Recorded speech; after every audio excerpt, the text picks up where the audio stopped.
Hey guys, welcome back to the channel. If you are familiar with my Facebook and Instagram accounts, then undoubtedly you are already familiar with this thing. This is the latest acquisition in my collection and is in fact the Gunfire Harvester. So this isn't going to be a review video. I'm not going to take you through piece by piece of the gun. I'm going to save that for the end of next month. I've already booked in for an airsoft game in mid-May, which I just know this is going to be absolutely perfect for. So this will be coming along with me then, after which we'll sit down and do a proper review of the gun when we've tested it in the field, so to speak.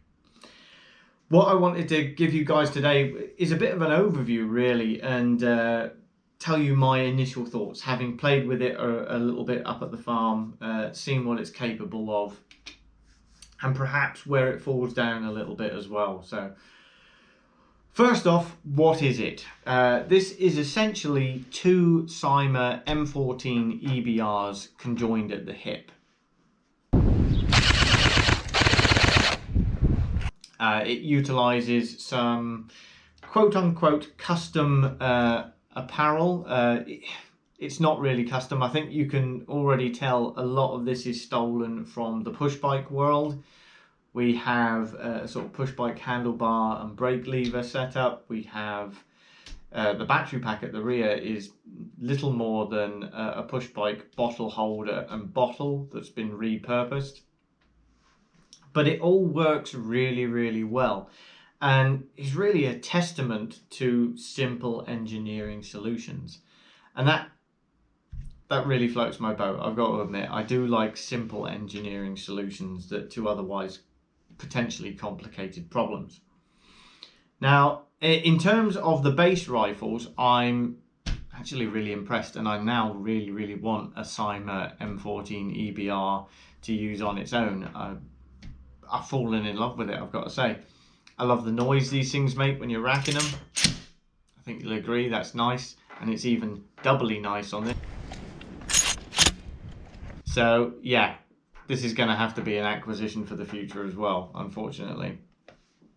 But yeah, using these as the base platform, you do actually get a good deal of range with this thing. I was quite impressed with how far it will reach out. It has no trouble reaching from one side of the riding arena that I tend to do all the shooting in, which is just shy of 50 meters. And this thing will map that no problem at all, and fairly accurately as well.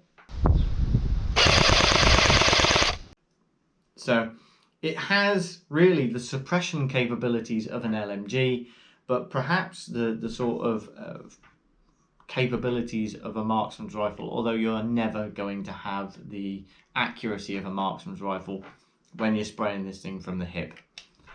And really that is how you have to use this thing, not just because of the setup denotes that you are holding it at hip level, but really you walk this thing into your shots.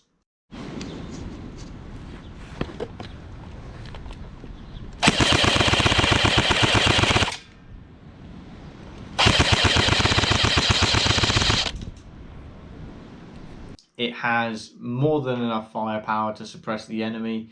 It works really, really well. It really does. The only downside I would say that I can initially see is the ammunition. Despite these being high cap magazines, which supposedly hold near 400 rounds each, this has no trouble chewing through that ammunition in under a minute if you just lay ham-fistedly on the trigger. It's maybe that's an exaggeration, under a minute, but it feels like you're forever reloading the magazines. And certainly because it's a high capper in here, it feels like you're forever running your hand underneath to sort of wind the wheels of both magazines as well. So that is a drawback and a downside to this otherwise superbly engineered setup. I think if we could get some form of drum mags, I believe they do actually produce M14 drum mags somewhere.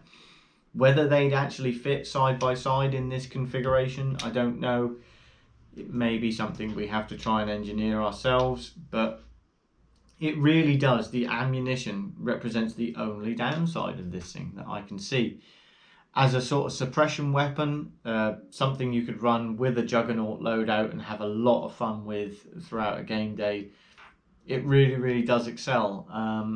And it works flawlessly. I did have my concerns that maybe these sort of cable setups would need adjusting to actuate the triggers properly. Or this cup would be too loose at the rear, but this tightens up really nicely and you can keep everything exactly where you want it.